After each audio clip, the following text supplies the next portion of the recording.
엄청난 아프기는 국가대로 없는 사실인데요. 우리 대한민국에서 가장 유일한 건 40% 채우는 거 1,000만 서명 운동을 어떻게 하실 것이며, 만일 대통령이 되시면 우리나라 하나님을 믿는 제일 국가로, 우리나라가 하나님을 믿는 국가로 만드실 수 있는 그거 질문입니다. 내가 거꾸로 물어보세요. 1,000만 서명했어요? 저는 했습니다. 했어요. 네. 그러면 분명히 예수한국 복음 통일됩니다. 우리가 1,000만 명을 서명운동하는 이유도 예수한국 복음 통일이 목적입니다. 그렇게 하시면 되겠습니다. 다음에 또 그래. 추가로 마이크 한 대. 아까 질문했던 거 추가인데 그 자유통일당 후보로 신청하신 게 혹시 맞는 건지 좀. 아니, 아직은 신청은 안 했고, 이거 전당대회를 통해서 다음 주 화요일 날 전당동 통해서 경선자를 다 우리가 해가지고, 또 우리도 경선자 중에서도 자유 토론을 해서, 그래서 최후에 뭐 제가 되든지 아니면 뭐 구조화 변호사 되든지 해가지고 결정을 하는 거예요. 경선 후보로 신청하신 게 맞는 건가요? 그럼 당연히 신청을 이미 제출하신 건가요? 경선 후보. 그다음에 목사님 경선 통과하시. 아니 너무 많이 했기 때문에 그만 좀 해, 그만 좀. 넣어놓은 거 맞으신 거죠? 마지막으로 대답할게요. 맞아요. 뻔뻔이라는 거예요. 안 한 분들한테 기회를 좀 줍시다. 짧게 두 가지 질문 드리도록 하겠습니다. 윤석열 정부의 이 좋은 정책들을 계승하시겠다고 말씀을 해주셨는데요. 그렇습니다. 이 윤석열 정부의 정책하면 일단 4대 개혁이 떠오릅니다. 네. 대표적으로 노동개혁, 연금개혁, 교육개혁, 의료개혁인데 최근에 윤석열 정부에서 의대 정원을 증원하기로 했다가 이게 다시 또 원점으로 되돌아갔습니다. 만약 저희 정광훈 후보님께서 대통령에 당선이 되신다면 의료개혁을 의사단체와 의사가족들의 강한 반발에도 불구하고 계속 이어나가실지, 그게 첫 번째 질문이고요. 두 번째 질문은 사실 윤석열 대통령 임기 안에 박근혜 전 대통령님의 명예회복이 이루어지길 기대한 우리 시민들이 많이 계십니다. 그런데 지금 저렇게 됨으로써 인해서 박근혜 전 대통령의 명예회복도 멀어지게 되었는데, 만약 정광훈 후보님께서 대통령에 당선이 되신다면 박근혜 전 대통령님은 물론이고 이 윤석열 대통령에 대한 명예회복에 어떻게 나서실 것인지 궁금합니다. 전부 저는 전체를 다 무혐의로 저는 반드시 헌법을 개헌해서라도 우파 대통령들의 그 행위에 대해서는 전체를 다 복권을 시킬 생각입니다. 네, 그렇게 하시고, 그 다음에 아까 조금 전에 뭐라고 의료개혁. 저는 윤석열 대통령의 정책이라고 100% 다 동의하는 건 아니고 의료개혁에 대해서는 반대합니다. 왜냐하면은 의사협회에서 사실은 제일 먼저 저한테 찾아왔어요. 지금 의료개혁을 지휘하는 의사협회 임원들이 저한테 찾아와서, 그래서 왜 왔냐 했더니 이거 윤석열 대통령 의료개혁에 대해서 의사들은 90%가 다 우파인데 왜 의료개혁을 해가지고 왜 말이야 우리를 원수로 만드냐고. 그래서 내가 얼마까지 수용할 수 있냐 그랬더니 1년에 500명씩 점진적으로 수용할 수 있다 하는 그 임원들의 동의를 듣고, 저는요 윤석열 대통령 말할 수 있는 기회는 무조건요 사회 수업밖에 없어요. 대통령이 뭐 나한테 뭐 전화도 안 해주고 뭐 만나주지도 않으니까 사회 수업을 통해서 내가 물어봤어요. 이거 1년에 500명씩을 하면 의사협회도 동의할 수 있다가 전달했는데도 윤석열 대통령이 말을 안 들었어요. 그래서 결국은 의료개혁 이거 손대다가 결국은 탄핵된 겁니다. 탄핵. 그러니까는 윤석열 대통령 보면 고집이 너무 세가지고 자기 주관이 세서 한 번 꽂히면 그냥 가요. 그래서 그게 장단점이 다 있는데 저도 약간 윤석열 대통령 같은 그런 고집이 있는데, 그 다음에 그 윤석열 대통령의 그 의료개혁과 그 다음에 그 경제정책에 대해서도 저는 일부는 동의하지 않는 것입니다. 왜냐하면은 이거는 미국의 미래학자들이 다 예견하고 있어요. 조지 프리드먼 박사, 그 다음에 엘빈 토플러, 하버드 대학교 경제학 교수 로버트 베로가 다 뭐라고 말하냐? 남북한이 대한민국의 헌법 체제로 통일을 하면 바로 대한민국은 G2국가로 간다. 왜? 한국에 있는 기술과 자본, 북한에 있는 노동력과 광산 자원이 붙어버리면 이거는 초인류 국가로 간다고 미래학자들이 이렇게 말을 하고 있어요. 그런데 뭐하러 뭐 아까 뭐예요? 개혁, 의료개혁 말고 뭐야? 노동개혁.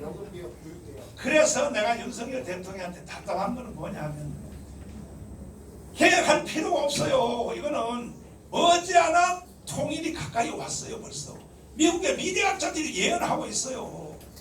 저는 2년 안에 저는 통일이 될 것으로 소망하고 있습니다. 난 된다고 말하지 않고 소망하고 있습니다. 왜?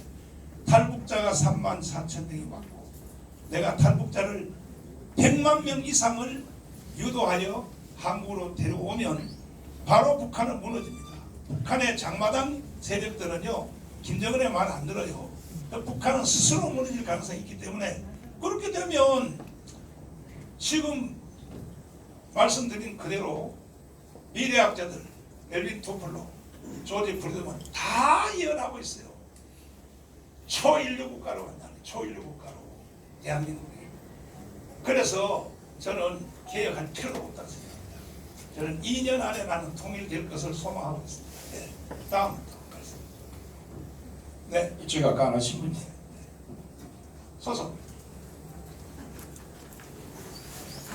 네, 감사합니다. 저는 독립신문 조주희 기자입니다. 네, 어려운 시기에 용기 내주셔서 정말 감사드리고요. 저는 질문이라기보다는 그냥 부탁의 말씀을 드리고 싶어서 이제 아이도 키우고 이제 일도 해보고 하니까 사실 일과 가정 뭐 양립하겠다라고 보통 정당들은 그런 주장을 하는데 해본 사람은 이게 말이 안 되는 거거든요. 일단 일하고 와서 지쳐서 아이들을 쳐다보고 이렇게 정서적으로 교감해줄 수가 없어요. 그래서 저는 해보니까 가장 여자로서 행복했던 시간이 아이를 키울 때 시간이었거든요. 그렇죠. 그래서 이 정책들이 너무 어린이집이나 원에 퍼주는 정책을 해요.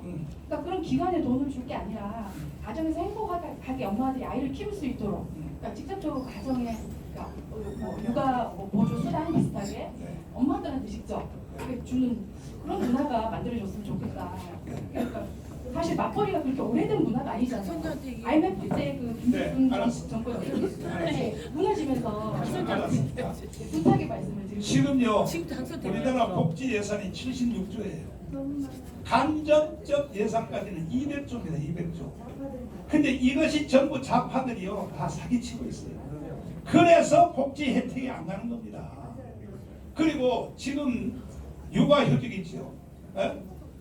애기 낳았다고 하셨죠? 네네. 그러면 육아휴직 저 아빠가 몇 개월 받았어요? 아빠는 자기 자영업이라서 휴직이 없었습니다. 그냥 제가 일을 쉬고 그냥 아이를 봤거든요. 그렇죠. 그러니까 가장 행복했습니다. 사실은요, 아기가 나서 초등학교 갈 때까지는 국가가 책임을 질 수 있어요. 이만한 재정이 있다니까 이 대한민국의 재정이 올해 600조가 넘잖아요. 600조가. 근데 이것이 거의 다 절반 가까이가 비효율적으로 넘어가고 있다고요. 그러니까 얼마든지 할 수 있다. 저한테 맡겨주세요. 내가 다 해내겠습니다. 네. 다음. 엄마들이 행복한 세상을 만들어 주십사. 정책에 녹아 주십사 부탁드리고 맞아요. 미국 같으면 예를 들어서 흑인들 미안한데 흑인들은요 할 일 없으면 애 많이 낳아요. 왜? 애 낳는데다가 수당을 계속 받거든. 우리나라도요 그렇게 해야 돼요. 그렇게 돼. 네, 빨리. 강렬하게. 이제 그 목사님을 포함해서 부층 대표는 뭐 이런 게 나왔잖아요. 근데 지금 저쪽에 그 국힘당이 뭐 경선이 진행되고 있는 가운데 하나로 단일화가 제가 아까 방법론에 대해서 아까 설명 안 했는데 왜 또 물어요? 저는 최후의 후보하고 딜을 하겠다고 했잖아요. 그만 다른 하여튼 할 길을 못 알아들으시는 자, 아이고 나는 공산당이 싫어요. 아이고 이제 질문했어요. 마이크 주세요. 마이크.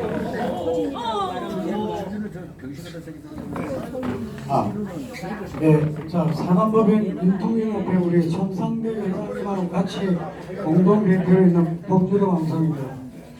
우리가 지난 5년 동안 문재인 정권 때 5년 동안 엄청나게 우리 목사님과 함께 같이 고생하셨는데 결론만 빨리 말씀해. 결국 또 이런 사태가 났습니다. 앞으로 만약에 이재명의 5년이 더 힘들 것 같습니다. 그래서 우리 정광 목사님도 건강도 안 좋으시고 또 5년 동안 앞으로 후계에도 어떻게 알아들었습니다. 혹시나 생각하고 계신지. 예를 들어서 만약에 이재명 대표가 대통령 되면요 1년 안에 연방제로 북한으로 넘어가요. 100% 넘어가게 돼 있습니다. 자, 다음. 아니 신혜식 대표님 옆에 계신 분하고 친해요? 어이 참나. 그런데 왜 질문을 그렇게 세게 하고 난리야 정말 말이야. 원래 기자들이 질문. 기속으로 한번 물어보세요. 좌판가 우판가. 자 다음 질문 빨리 해주세요. 네, 독립신문의 박원일 기자입니다. 네. 아까 경제 부분을 말씀하신 부분에 대해서 저도 제가 살고 있는 대전의 이슈가 얼마 전에 연구개발비 지원에 대한 윤석열 대통령님의 구조적인 개편을 가지고 질문을 드리고 싶은데 대통령 후보로 나오신 정광훈 후보님께서도 윤석열 대통령께서 구조적인 개편을 통해서 비효율적인 예산 지원을 개선하고 우선 질적인 성장으로 연구개발이 지역특구 산업에 발전할 수 있게 하신 거에 대해서 조획들의 선전성동을 이기지 못하셨는데 그 부분을 대통령이 당선되신다면 어떻게 또 해결하실 수 있는지 한번 질문을 드리고 싶습니다. 자 일단은 대덕단지 카이스트 그것은 최초로 기초를 문경 시멘트 공장을 비롯해서 충주 비료 공장 이건 전부 다 이승만이가 설계한 겁니다. 네. 그리고 이것을 현실로 이룬 사람이 박정희 대통령입니다. 맞습니다. 그런데 대덕단지 그것을 그 사진에도 다 나와 있어요. 나와 있는데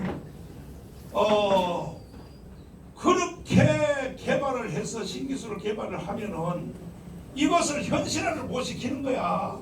그동안에 과거의 대통령들이 전두환까지도. 그래서 저는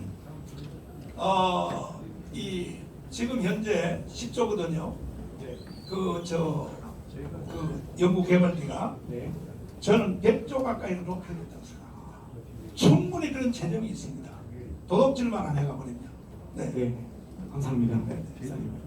네. 그다음에 마이크 주시죠. CBC 뉴스 최재훈입니다. 또 한 가지 또 좀 저희가 정광 후보님께 또 여쭤볼 게 있는데요. 지금 아까 전직 대통령에 대한 그 공권에 대한 말씀을 하셨는데 아직도 전두환 대통령의 유해가 서서히 있습니다. 그래서 나중에 그 문제와 또 한 가지 또 지금 굉장히 또 외국인들의 우리나라에 들어와서 받고 있는 그 혜택들이 많이 있습니다. 그래서 먼저 부속체주라던가 외국인들이 정말 강하게 받고 있는 그런 혜택들에 대한 그런 정책도 있으신지 궁금합니다. 저는 트럼프처럼 외국인들이 돈 벌려고 왔던 사람들은 다 추방돼야 된다고 생각하고 그 다음에 조금 앞에 뭐라고 전두환 대통령. 전두환 대통령은요 사실 전두환 대통령은요 광주 사태하고 관계가 없는 사람입니다. 이 광주 사태를 총지휘한 사람은 이기성 계엄사령관이었습니다. 이희성. 근데 이희성 계엄사령관이 돌아가기 전에 뭐라고 유언을 했느냐. 전두환은 별 2개야. 나는 별 4개야. 내가 별 4개가 전두환의 말 들을 것 같아? 모든 광주 사태 책임은 나한테 있어. 그런데 사실은 광주 사태를 공수부대가 진압을 안 했으면요. 미국 CIA 문서가 이미 공개되어 있잖아요. 한번 보세요. 뭐라고 되어 있는가. 자, CIA 문서 한번 보세요. 이게 CIA가 지금 40년 만에 공개한 내용입니다. 광주 사태에 대하여. 첫 번째, 5.18은 공산당 간첩과 김대중 지지자들의 합작품이다. 이렇게 되어 있어요. 미국 CIA 공개입니다. CIA. 그 다음에 둘째로 폭동은 전문적 선동꾼들에 의하여 발생되었다. 이거는 캐더릭 신부의 가사 도우미 하던 애가 새벽에 나와서 마이크를 잡고 선동을 해서 광주 사태가 일어난 겁니다. 그 다음에 폭도들이 전남의대 옥상에서 국군 헬리콥터를 향해 발포하였다. 아니 헬리콥터가 시민들을 발포한 게 아니고 전남의대 옥상에서 시민군이 발포를 한 겁니다. 이게 CIA 문서입니다. CIA 문서. 그 다음에 네 번째, 한국 군인들의 훌륭한 자제력 때문에 최소한의 희생자가 생겼다. 사실은 10만 명 이상 죽어야 됩니다. 원래가. 그런데 한국 군대가 자기들이 죽어가면서 그래서 내가 광주에 가서 연설하기를, 아무리 광주 시민들이 악할지라도 자기 편이 시민군 등에다 대고 총을 쏜 사람이 있겠느냐. 내가 그렇게 발언해서 내가 지금 고소를 당해가지고, 근데 지금요 이 수사를 못하고 있어요. 왜? 내가 CIA 문서를 이거 제출했기 때문에. 네. 그다음 뭐 뒤에 뭐 당시 국군의 발포 명령은 없는 것으로 추정된다. 이게 미국 CIA입니다. 이게 미국 CIA가 한 번 발표한 게 아니고 그 다음 이에서 또 했습니다. 시간관계상 그걸 생략하고. 그래서 미국의 그 5.18 사건은요 전두환하고는 전혀 관계가 없다는 사실을 미국 CIA가 밝혀주고 있는 거예요. 그 다음 없어요? 자, 그러면 없으면 이걸